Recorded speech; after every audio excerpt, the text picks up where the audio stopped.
सवाल नंबर 1, यदि x plus Y अनुपात x माइनस वाई बराबर 3:2 है, तब X square plus Y square अनुपात X square minus Y square क्या होगा। सबसे पहले हम क्या करेंगे, इन्हें हम बटे के रूप में लिख लेंगे क्योंकि बटे को ही अनुपात कहा जाता है। तो हम क्या करेंगे, x प्लस वाई और अनुपात था तो अनुपात मतलब इसे इसके बटे में लिख देंगे तो कितना हो जाएगा, x माइनस वाई और बराबर इसे भी हम बटे में लिख देंगे 3/2। अब इस सवाल को देखते ही समझ में आ जाता है कि इसका करना क्या है, क्योंकि जब भी दो भिन्न बराबर में हो तब हमें क्या करना होता है, एक ही इलाज है इनका कि इनकी क्रॉस में मल्टीप्लाई कर दो। ठीक है ना, तो हम इनकी क्रॉस में मल्टीप्लाई करेंगे। 2 की मल्टीप्लाई ऊपरली साइड कर देंगे तो कितना बनेगा, यहाँ लिख देता हूँ साइड में।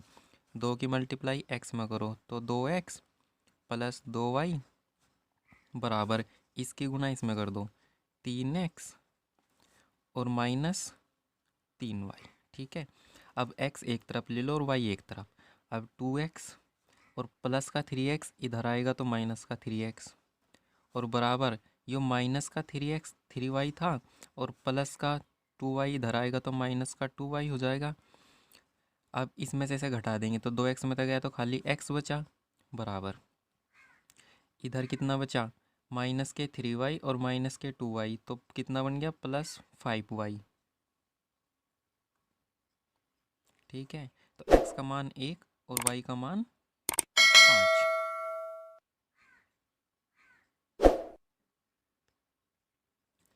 अब यहाँ पे हमें किसके मान मिल गए, x और y के। हमें बताना था X square plus Y square अनुपात X square minus Y square. X square का मान कितना है, तो एक्स स्क्वायर का मान है 5। तो हम यहाँ लिख देंगे 5 का स्क्वायर 25 प्लस वाई स्क्वायर मतलब 1 का स्क्वायर 1 अनुपात फिर एक्स स्क्वायर मतलब 25 और माइनस वाई स्क्वायर मतलब 1 का स्क्वायर 1 ही होगा। 25 और 1 हो गया 26 अनुपात 25 में से 1 गया 24। अब इन्हें काट देंगे, 2 से काटेंगे तो 13 और 2 से काटेंगे तो 2 एकम 2 2 दूनी 4 13/12। यह इस सवाल का राइट आंसर हो गया। एक बार फिर देखो, सवाल कह रहा था कि x प्लस वाई और x माइनस वाई का अनुपात जो है वो 3:2 है। तो हमें बताना था X square plus Y square और x square minus Y square क्या होगा। तो सबसे पहले हम x और y के मान निकाल लेंगे। हमने क्या करा, इनको उठा करके बटे में लिख दिया, x plus y upon x minus Y बराबर 3/2। बस इनकी क्रॉस में मल्टीप्लाई कर दी, 2 की गुना ऊपर करी तो 2x प्लस 2y और 3 की गुना नीचे करी तो 3x माइनस 3y। अब x को एक तरफ कर लिया और y को एक तरफ कर लिया। x का 2x इस साइड रखा और 3x को इधर लेकर आए तो माइनस का 3x हो गया बराबर माइनस का 3y ऑलरेडी पहले ही यहीं था और प्लस का 2y इधर आके हो जाएगा माइनस का 2y। माइनस का 2y, 2 में से 3 गए तो माइनस का 1y और यहाँ से का माइनस का 5y, माइनस से माइनस कैंसिल हो जाएगा। ठीक है, अब x का मान 5 और y का मान 1, क्योंकि जब भी रेशियो बराबर में हो तो वे एक दूसरे के विपरीत होते हैं। बस अब इनमें मान रख दिया, x का स्क्वायर कहा था तो x की वैल्यू 5 थी, 5 का स्क्वायर 25 हो 25 रखा। y का स्क्वायर, y की वैल्यू 1 थी तो 1 का स्क्वायर 1 ही होगा। एक बार इसे प्लस करना था, एक बार माइनस करना था। 25 में जोड़ा 1 तो 26, 25 में से 1 घटाया तो 24। 2 से काट दिया 13 बार, 2 से काट दिया 12 बार। तो यहाँ से का x मतलब कि x square plus Y square का मान 13 और x square minus Y square का मान 12। अब अच्छे से समझ में आ गया होगा। अब देखते हैं अगला सवाल। देखो सवाल नंबर 2, एक कक्षा में 60 लड़के और लड़कियां हैं, तब इनमें से कौन सा लड़के और लड़कियों की संख्या का सही अनुपात नहीं है। हमें बताना इन 4 में से कौन सा लड़के और लड़कियों का सही अनुपात नहीं हो सकता। अब हम ऑप्शन से चेक करना स्टार्ट करेंगे। जैसे कि हमारे पास हमने मान लिया लड़कों का रेशियो 1 और लड़कियों का रेशियो 6। तो यदि मैं पहले ऑप्शन से करने की कोशिश करूं, बॉयज़ एंड गर्ल्स, इनका अनुपात दिया गया है 1:6, 1:6। तो अब देखो 1:6 का मतलब ये हुआ कि भाई लड़के और लड़कियां टोटल मिला करके 60 थे। अब ये 60 6 और 1 7, इसका मतलब 7 रेशियो अगर 60 के हैं तो एक रेशियो की अगर हम वैल्यू निकालने लगे तो एक रेशियो का मान कितना हो जाएगा 60/7। अब 7 से हम इसमें डिवाइड करें तो डिवाइड कितना होगा पॉइंटों में। अब कभी भी लड़के या लड़कियाँ भाई या तो एक हो सके या दो हो सके, ढाई कभी भी नहीं हो सकती, है ना। तो इस बात से समझ में आ गया होगा कि पहला ऑप्शन गलत क्यों है, क्योंकि यू इससे पूरा पूरा डिविजिबल नहीं है। तो कहने का मतलब यूँ है जोन से भी ऑप्शन से जो 60 पूरा पूरा कट जाएगा वे तो हैं सही, बाकी सब गलत। जैसे कि 6 और 1 7 हुआ, 7 का इसमें भाग नहीं जाने का। और 3 और 2 5, 5 का अगर इसमें हम भाग देंगे तो बिल्कुल जाएगा। 7 और 3 10 और 10 6 60, 3 एकम 3, सॉरी 3 और 1 4, 4 का भाग देंगे तो भी जाएगा। इसका मतलब यो भी सही है, यो भी सही है, यो भी सही है, यो ही इसका आंसर गलत है। तो लड़के और लड़कियों का अनुपात, लड़के और लड़कियों का अनुपात 1:6 नहीं हो सकता। क्यों नहीं हो सकता? क्योंकि यदि मैं 1:6 में पूरे 60 बच्चों को बांटने की कोशिश करूं तो आंसर आएगा पॉइंटों में। और कभी भी लड़के लड़कियों को यदि हम बांटने की कोशिश करें तो वे पॉइंटों में नहीं हो सकते। या तो वे पूरे पूरे मान के चलो, जैसे कि या तो 10 लड़के या 20 लड़की होगी, या 30 लड़की या 20 लड़के होंगे। ऐसा कभी नहीं सुना होगा कि 20.5 लड़के और 30.5 लड़कियाँ, ठीक है ना। तो इसके कारण ये पहला ऑप्शन गलत हो गया। उम्मीद है समझ में आ गया होगा। अब देखते हैं अगला सवाल। देखो सवाल नंबर 3 क्या कहता है, 15 और 45 का तीसरा अनुपातिक क्या होगा। हमें बताना है कि 15 और 45 का तीसरा अनुपात क्या होगा। देखो पहला अनुपात 15, ठीक है, और दूसरा अनुपात 45। और सवाल कहता है कि जो यहाँ तीसरा अनुपात है ना यो बताना, और चौथा भी नहीं पता हमें। तो हमें एक बात याद रखनी है कि जब भी या तो हमें तीसरा अनुपात निकालने को कहे तो भी हमें चौथा अनुपात ही निकालना है, और चौथा अनुपात कहे तो भी चौथा ही निकालना है, ठीक है ना। तो बस जब भी तीसरा अनुपात कहे तो इसे उठा करके यहाँ सरका दो 45, और चौथा हमें नहीं पता तो हमने मान लिया x, ठीक है। अब हमें निकल करके आ जाएगा। तो हमें क्या करना होता है, ऐसी कंडीशन में बाहरले की बाहरले में गुणा कर दो और अंदरले की अंदरले में गुणा कर दो। तो हमें क्या करना पड़ेगा भाई, 15 गुणा x बराबर 45 गुणा 45। अब यहाँ से x का मान निकल के आ जाएगा बहुत आसान शब्दों में। अब x को तो रखो इसी साइड, यहाँ पर 45 गुणा 45, और इसके बटे में भाई 15 गुना में था तो इधर आकर के भाग में होगा। तो भाग में होने के बाद 15 का पहाड़ा इसमें कितनी बार पढ़ा जाएगा, 3 बार, ठीक है। अब x का मान कितना हो जाएगा, x का मान हो जाएगा इस 3 की गुणा इसमें कर देंगे तो 3 पंजे 15, 1 3 चौक 12 और 1 13। x का मान कितना आ गया 135। तो तीसरा अनुपात कैसे निकला, सी ऑप्शन, ठीक है। एक बार फिर देखो 15 और 45 का तीसरा अनुपात हमें ज्ञात करना था। इस बात को बिल्कुल अच्छे से ध्यान रखना है। जब भी सवाल तीसरा अनुपात पूछे या चौथा अनुपात पूछे तो हमें करना क्या है, हमें हमेशा चौथा ही अनुपात निकालना है, ठीक है। तो क्या हुआ भाई, पहला अनुपात दिया था लिख दिया, दूसरा दिया था 45, तीसरा नहीं पता था तो इस 45 को ही एक स्थान आगे खिसका दो, 45 चला गया और x मान लिया हमने चौथे को, क्योंकि इसके पास हमारे लिए कुछ भी था नहीं। तो हमने क्या करा भाई, जब भी चार अनुपात हमारे तैयार हो चुके तो बाहरले की बाहरले में गुणा कर दिया करें, अंदरले की अंदरले में। 15 की x में गुणा करेंगे और 45 की 45 में। अब x को इस साइड रखा, 15 यहाँ चला गया, भाग करने के बाद x बराबर 135। उम्मीद है समझ में आ गया होगा। अब देखते हैं अगला सवाल क्या कहता है। देखो अगला सवाल क्या है, यदि एक आदमी कुछ पेन 1/3 अनुपात 1/4 अनुपात 1/5 अनुपात 1/6 के अनुपात में A B C और D में वितरित करता है, तब आदमी के पास पेनों की न्यूनतम संख्या कितनी होगी।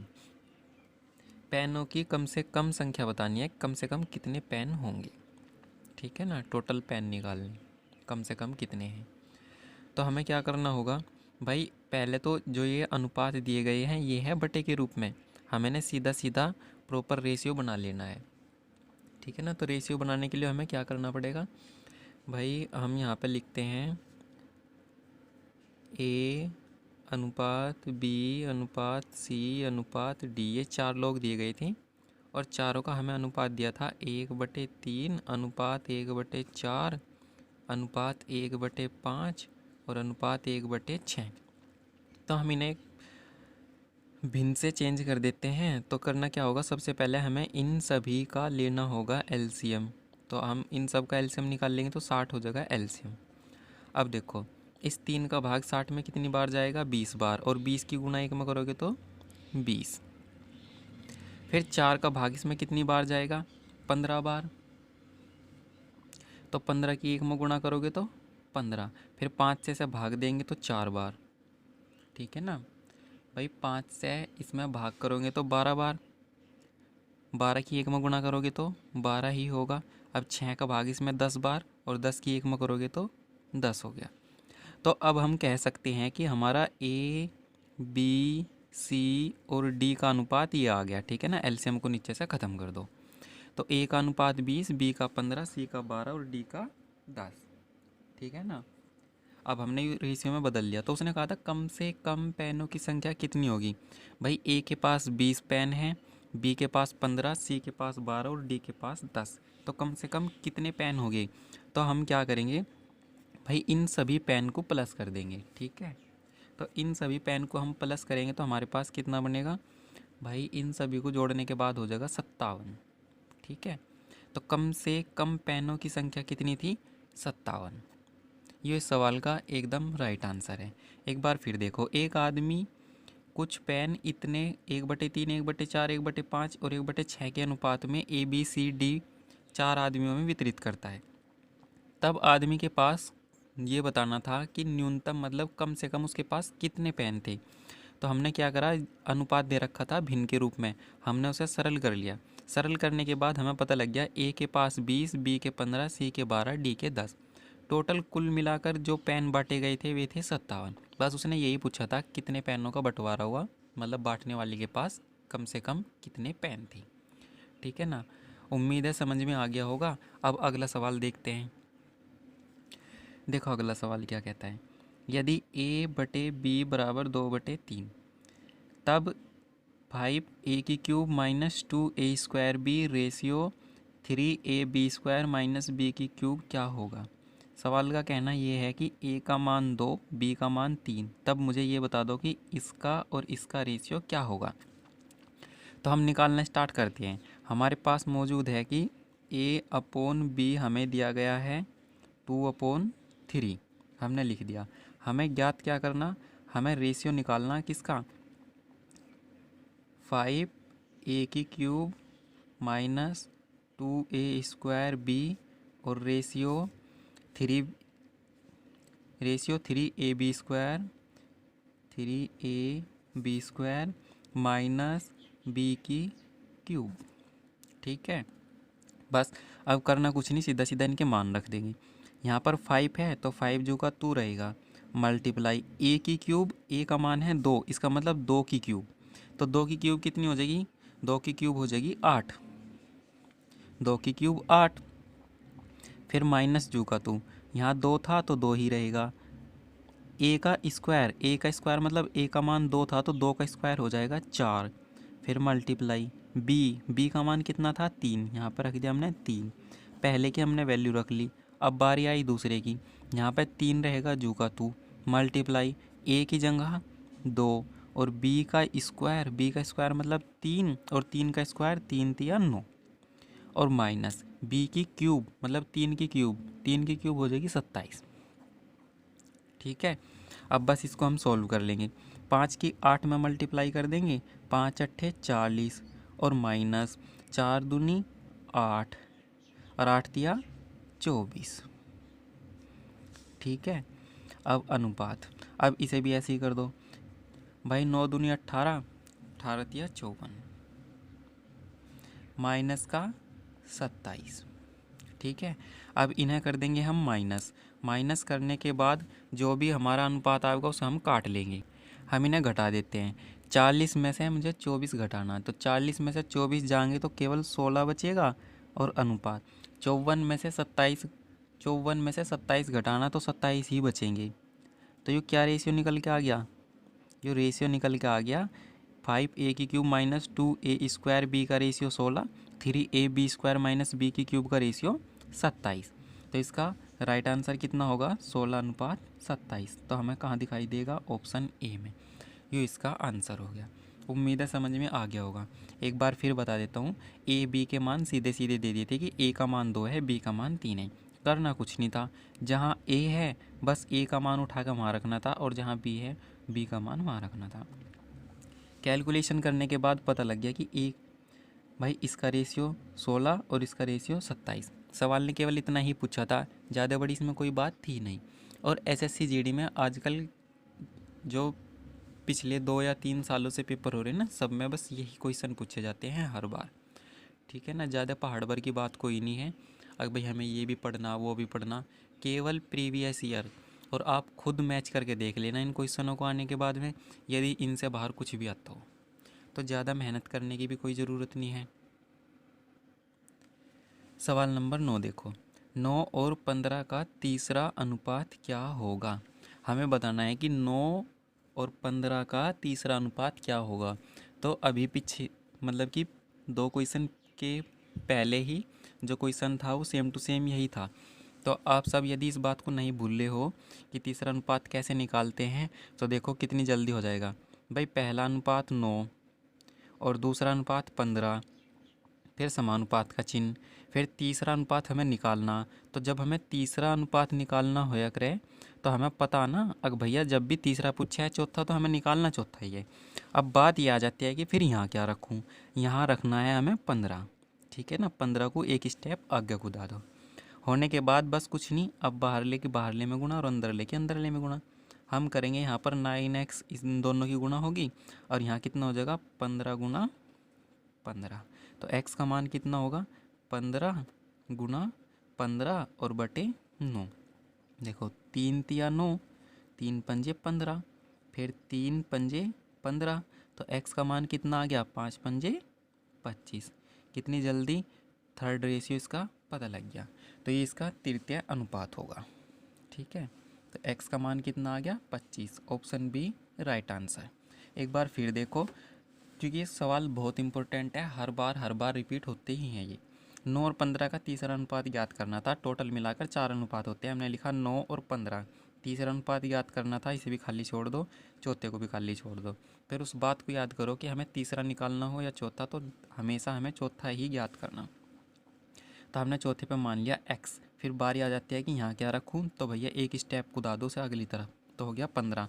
अब हमारे चारों रेशियो तैयार हैं, तो हमें क्या करना, बाहर ले में गुणा और अंदर ले अंदर ले में गुणा। तो ऐसे ये हो जाएगा। बताने को तो मैं आपको भी ऐसे भी ट्रिक भी बता दो कि भैया ऐसे कर लो, बी स्क्वायर अपॉन ए, ऐसे है। तो ट्रिक बस इतनी ही है, इतने वीडियो देखोगे ट्रिक याद रहेगी, बाकी बाद में ख़त्म हो जाएगा। ये इन सवालों के प्रॉपर तरीके हैं, इसमें ट्रिक की एक भी बात नहीं होगी। सभी में जो मतलब सवाल करने का तरीका होता है, केवल तरीका बताया जाएगा। ट्रिक केवल और केवल इतने ही काम करती है, इतना हम मतलब कि प्रैक्टिस में है। एक बार प्रैक्टिस छोड़ दी, ट्रिक साफ, फिर मैथ में 0। ठीक है ना, तो इसीलिए बात ऐसी होनी चाहिए जो मतलब कि बार बार ना पढ़नी पड़े। तो चलिए अब अगला सवाल देख लेते हैं क्या है। यदि a अनुपात b बराबर 7/9 हो, b अपॉन c बराबर 3/। देखो सवाल नंबर 10 क्या है। यदि a/b बराबर 7/9, b/c बराबर 3/5, तब a b c का मान क्या होगा। तो हम यहाँ पे क्या लिखेंगे भाई, a अपॉन b है बराबर कितना 7/9, और b अपॉन c का मान कितना दिया गया है 3/5। तो क्या हम इसे ऐसे लिख सकते हैं कि भाई a अनुपात b बराबर हमारा कितना हो गया 7/9, और b अनुपात c बराबर कितना हो गया 3/5। अब हमें मान किसके निकालने, a अनुपात b अनुपात c। तो a b c के अनुपात क्या हो गए, a का मान 7, b का मान 9, b का मान 3, c का मान 5। ठीक है, अब यहाँ 9 यहाँ आ जाएगा, 3 यहाँ पर, 7 या 21, और भैया 9 या 27, और 9 पंजे 45। ठीक है, अब देखो ये कट रहा, 3 7 21, 3 9 27, और 3 तक काट देंगे तो 15। तो ए बी सी का रेशियो कितना निकल के आ गया, 9 7 9 और 15। ये ए बी सी के अनुपात निकल के आ गए। एक बार फिर देखो भाई, सवाल ने कहा था ए बटे बी बराबर 7/9 है, तो हम ऐसे भी तो कह सके हैं ना, ए अनुपात बी बराबर 7/9। बी बटे सी का मतलब था बी रेशियो सी बराबर 3/3/5। तो ए बी सी के जब भी मान निकालने हो ना, तो भैया ए बी का मान था तो ए बी का रखा 7 9, फिर बी सी का दिया था तो इसीलिए पहले बी की वैल्यू बी के नीचे ही आएगी 3, और फिर उसके अगली तरफ आएगी सी की वैल्यू। यहाँ पर जो खाली जगह बचती है उसे अगले नंबर को ही सरका दिया जाता है। अब इनकी करी गुणा, गुणा करने के बाद 21 27 45, 3 से कट रहे थे तो काट दिए, 3 से कटा 7 9 15 आ गया। यही इसका ए बी सी का रेशियो था। ठीक है ना, तो ऑप्शन नंबर डी इसका राइट आंसर है। अब चलते हैं अगले सवाल की तरफ। अगला सवाल, यदि ए अनुपात बी बराबर 7/8 हो और बी अनुपात सी बराबर 7/9 हो, तब ए अनुपात बी अनुपात सी क्या होगा। अब जो सवाल था इसमें अच्छी तरीके से समझ में आ जाएगा, क्योंकि सेम दोनों ही सवाल है, बस इसमें पहले ही बना के दे दिए ए बी के रेशियो क्या थे। तो देखो हम यहाँ पे निकाल लेंगे ए अनुपात बी अनुपात सी का मान। तो हमें क्या करना भाई, ए बी का मान कितना दिया 7 8, तो हमने ए का रखा 7, बी का रखा 8। फिर सवाल कहता है बी सी का मान 7 9 है, तो बी का मान 7, सी का मान 9। यहाँ पर खाली जगह बची तो इस 7 को यहाँ सरका देंगे, यहाँ पे खाली जगह बची तो इस 8 को यहाँ पे सरका देंगे। बस सवाल हुआ ख़त्म। अब इनकी कर दो गुणा, 7 के 7 में गुणा करेंगे तो 7 7 49 और 7 8 56 और 9 8 72 72। अब देख लो, यदि ये किसी से कट रहे तो ठीक है, और नहीं तो इनका अनुपात कितना होगा 49 56 और 72। तो 49 56 और 72, ना ये 2 से कट रहे ना 3 से, तो इनका आंसर क्या होगा 49 56 72 ही इसका रेशियो होगा। तो ए बी सी का मान निकल के आ गया बड़े ही सरल शब्दों में। ठीक है, अब देखते हैं अगला सवाल क्या है। देखो अगला सवाल क्या है भाई, ए अनुपात बी का मान 5/8 है और बी अनुपात सी का मान 11/13 है। यदि ए बराबर 110 है तो सी का मान क्या होगा। कहने का मतलब ये है, यदि ए के हिस्से में 110 आ रही तो सी के हिस्से सी का मान क्या होगा। तो हमें सबसे पहले तो ए बी सी के रेशियो पता होने चाहिए। तो रेशियो पता करना हमने अभी सीखा था कि ए अनुपात बी अनुपात सी हम कैसे पता करेंगे। भाई ए बी का मान 5 8 था, तो हमने लिख दिया ए का मान 5 और बी का मान 8। फिर सवाल कहता है बी सी का मान 11 13 था, तो हमने यहाँ पर रखा 11, यहाँ पर रखा 13, 8 यहाँ पर आ जाएगा खाली जगह, 11 यहाँ आ जाएगा, इन सब की कर देंगे गुणा। तो 11 पंजे 55 और 11 ठाम 88 अनुपात है ये। ठीक है ना, और 13 8 104। ठीक है, अब ये क्या निकल के आ गया ए बी सी के रेशियो। सवाल कहता है ए बराबर 110 है, तो हमें तो पता है ए का मान कितना है 55।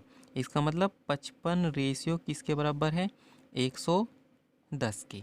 हमें क्या ज्ञात करना, सी का मान क्या होगा, सी के हिस्से में आए 104 रेशियो, तो हमें 104 रेशियो का मान निकालना। तो हम क्या करेंगे भाई 110 और जितने का मान निकालना हो उससे कर दिया करें हम गुणा, 104 और बटे में 55।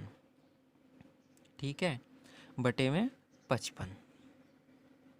अब इसे काट पीट कर देंगे तो 55 तो सीधा सीधा काट दो, 55 दूनी 110 और 104 दूनी 208। तो सी बराबर कितना निकल के आ गया भाई, सी का मान निकल के आ गया हमारा 208। हमें यही बताना था। एक बार फिर देखो, सवाल ने कहा था कि यदि ए अनुपात बी का मान तो 5/8 है, बी और सी का मान 11/13 है, और ए बराबर 110 है, तो सी का मान क्या होगा। हमें सवाल करने के लिए पहले पता होना चाहिए था कि भाई ए बी सी के मान कितने हैं। हमने ए बी सी का मान बड़े ही आसान शब्दों में निकाल लिया इस साइड में। फिर सवाल ने कहा था ए बराबर 110 है, तो इसका मतलब ये हुआ कि 55 रेशियो बराबर 110 है, और सी का मान मुझे बता दो, सी का मान बताना था, तो इसका मतलब 104 रेशियो कितने के बराबर होंगे। जब 55 रेशियो 110 के बराबर है तो 104 रेशियो कितने के बराबर हो गए, तो कैसे निकल लग रहा है भाई 110, और जितने रेशियो का मान निकालना होगा उससे गुना और जो दिया गया उससे भाग। 55 से काट दिया 2 बार और 104 दूनी होता है 208, तो सी का मान कितना निकल के आ गया 208। C option right answer. अब देखते हैं अगला सवाल। सवाल नंबर 13, यदि P अनुपात Q अनुपात R बराबर 5:3:6 है, तब P अपॉन Q अनुपात Q अपॉन R अनुपात R अपॉन P क्या होगा। हमें इन सब का रेशियो बताना है कि क्या होगा। तो हमने लिख लिया यहाँ पे P अपॉन Q का रेशियो और Q अपॉन R और रेशियो R अपॉन P। हमें इनका मान निकालना, तो हम सबसे पहले तो इनके मान रख देंगे। इसमें चाहिए P बटे Q, तो P का मान 5, Q का मान 3, तो इसका मतलब हम यहाँ पे लिख देंगे 5/3 और अनुपात Q अपॉन R का मान चाहिए, तो Q का तो हुआ 3 और R का हुआ 6, तो हम यहाँ पे कितना लिखेंगे 3/6 अनुपात। अब चाहिए R अपॉन P का मान, R का मान है 6 और P का मान है 5, तो हम यहाँ पर रखेंगे 6 और यहाँ पर रखेंगे 5। ठीक है, अब इनका सीधा सीधा सरल रेशियो हमें क्या बताना, P अनुपात Q अनुपात R का मान बता दो क्या होगा। तो हम यहाँ से निकल लेंगे, हमें क्या करना पड़ेगा, इन सभी का करना पड़ेगा एलसीएम। तो 3, 6 और 5 का एलसीएम कितना आ जाएगा भाई, एलसीएम हो जाएगा 30। अब देखो 5 का पाड़ा 30 में कितनी बार पढ़ा जाएगा, 5 छंग 30, उस 6 के ऊपर मल्टीप्लाई कर देंगे तो 5 का पाड़ा 6 बार। देखो 3 का भाग इसमें देंगे 30 में, तो कितनी बार जाएगा, 3 धाम 30 और 10 पंजे 50 अनुपात 6 का भाग दो इसमें, 6 पंजे 30 और 5 दिया 15। 5 का भाग दो कितनी बार जाएगा, 6 बार और 6 छंग 36। अब यदि ये कट रहे हो तो ठीक है, नहीं कट रहे तो यही इनका मान होगा। तो हम क्या लिख देंगे भाई, अब एलसीएम हो गया नीचे से ख़त्म, तो P का मान हुआ 50 और Q का मान हुआ 15 और R का मान हुआ 36। बस सवाल ने इतना ही पूछा था कि P Q R का मान बता दो कितना होगा। ठीक है, तो P Q R का मान कितना आ गया, 50, 15 और 36। 50, 15, 36 पहले ही ऑप्शन में मौजूद है। एक बार फिर देख लो, सवाल ने कहा था P Q R के मान 5, 3 और 6 हैं, तब इनके मान बता दो। कुछ नहीं किया, बस पहले स्टेप में इन सभी के अनुपात रख दिए, और रखने के बाद हमें ऐसी कंडीशन में क्या करना होता है, जब अनुपात बटे के रूप में हो तो एलसीएम लेके हम उन्हें साधारण रूप में कर लेंगे। तो एलसीएम आया 30, फिर इसे सॉर्ट आउट करने के बाद 50, 15 और 36 क्या निकल के आया, P Q R का एलसीएम का कोई मतलब नहीं होता लास्ट में, ठीक है ना। तो इसलिए P Q R के हमें मान मिल चुके हैं। तो अब उम्मीद है समझ में आ गया होगा। अब देखते हैं अगला सवाल। देखो सवाल नंबर 14 हिंदी में, सवाल हिंदी में टाइप नहीं है तो मैं बता देता हूँ यहाँ क्या लिख रहा है। इफ़ 2A बराबर 3B बराबर 7C then what is the ratio of ABC। सवाल का कहने का मतलब ये है कि यदि 2A बराबर 3B बराबर 7C तो ABC के मान बता दो। देखो सीधी भाषा में अनुपात दिया तो भी हमने ABC का मान निकाल लिया, ऐसे बटे के रूप में दिया तो भी निकाल लिया, अब बराबर में दे दिया तो हम ABC का मान कैसे निकाल लेंगे। यदि मैं कहूँ तो पूरे चैप्टर का सबसे आसान सवाल जो है वो यही है। तो हमें क्या करना भाई, A अनुपात B अनुपात C का मान निकालना ना। देखो सबसे पहले A का मान निकाल लेंगे। जब A का मान निकालना हो तो इसे A को यहाँ से हाइड कर दो, मतलब छुपा दो। बाकी कौन बचा, B और C, इन दोनों की मल्टीप्लाई कर दो तो 7 या 21। इसका मतलब A का अनुपात तो हो गया 21। अब B का मान मुझे निकालना, B को यहाँ से छुपा दो। छुपाने के बाद बाकी जो दो बचे उनकी मल्टीप्लाई कर दो, तो 7 दूनी 14। B का मान कितना आ गया 14। अब C का मान निकालना, तो यहाँ से C को करो गायब, 3 की 2 में मल्टीप्लाई कर दो तो 3 दूनी 6। ठीक है, तो यह क्या निकल के आ गया, ABC का मान निकल के आ गया। बस यही रेशियो हमें बताना था।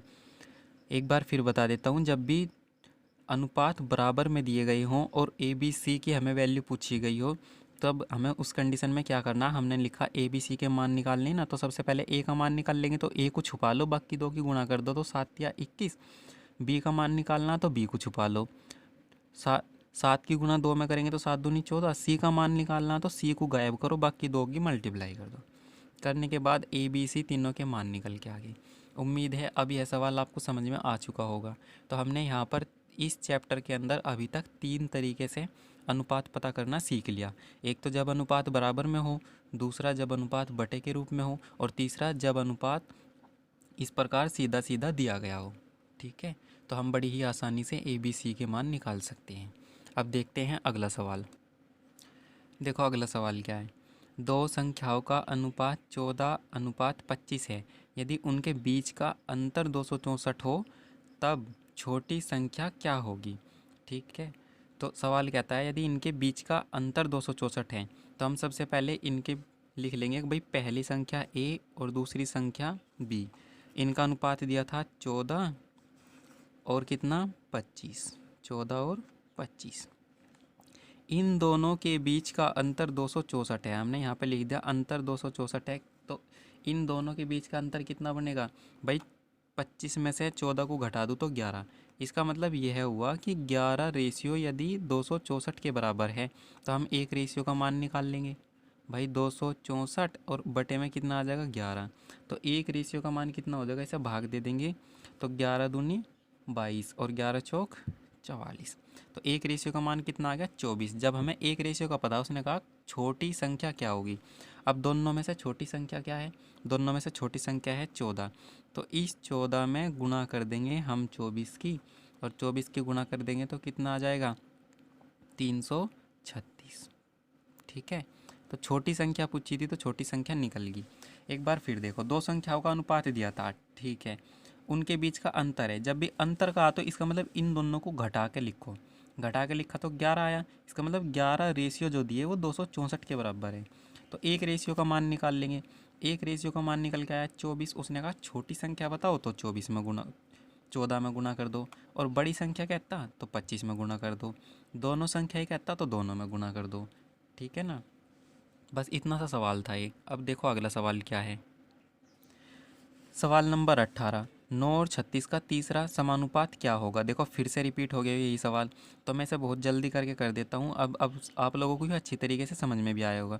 तो हमें जब भी तीसरा अनुपात याद करना हो, देखो पहला अनुपात, दूसरा अनुपात, फिर समानुपात का चिन्ह, तीसरा नहीं पता तो तीसरे को हमने 36 माना, और चौथा अनुपात निकालना। मतलब कि जब तीसरा क्या है तो भी चौथा निकाल लो, चौथा क्या है तो भी चौथा निकाल लो। बस अब क्या, बाहर लेके बाहर ले में गुना और अंदर लेके अंदर ले में। तो ये 9x बराबर कितना हो जाएगा 36 गुणा 36। ठीक है, तो x बराबर कितना हो जाएगा 36 गुणा 36 के बटे में 9। 9 चौक 36, और 36 की कर दो कितना 36 की गुना कर दो 4 थे, तो 4 छिक 24 का 4 हासिल 2, 4 तिया 12, 12 2 14, 144। तो इसका तीसरा अनुपात क्या हो गया 144। उम्मीद है अच्छे से समझ में आ गया होगा। ठीक है ना, ये सवाल का बार बार रिपीट होने का कारण यही है क्योंकि ऐसे ही मैक्सिमम सवाल परीक्षाओं के अंदर पूछे जाते हैं, खास करके एसएससी जीडी में। ठीक है ना, आप यहाँ पर देख भी सकते हो हर एक सवाल के नीचे डेट टाइम सब कुछ मेंशन है, और ये आए हुए ही पर्सन है। ठीक है, आप इन्हें कहीं पर भी चेक कर सकते हो ये आए या नहीं आए। ये किसी बुक में से उठाए हुए पर्सन नहीं है, अभी किसी बुक से अपने पास से लिखे गए। और ये टोटल वे ही पर्सन हैं जो आज तक की टोटल शिफ्ट में आए थे। एसएससी जीडी 16/11/2021 हाल फिलहाल का ही जो पेपर था उसी के ही ये क्वेश्चन है। अब देखो अगला सवाल, सवाल नंबर 20। देखो क्या कहता है। दो संख्या m और n का जोड़ 84 है, जबकि m बड़ा n और उनका अंतर 6 है, तब उनके बीच का अनुपात क्या होगा। सवाल यह कहता है कि दो संख्याएं थी m और n, उन्हें जोड़ने का मतलब उन्हें जोड़ने के बाद जो प्राप्त होगा वो तो है 84, और उनका जो अंतर है m और n का जो अंतर है वो है 6। तो उसने कहा उनके बीच का अनुपात ज्ञात करो।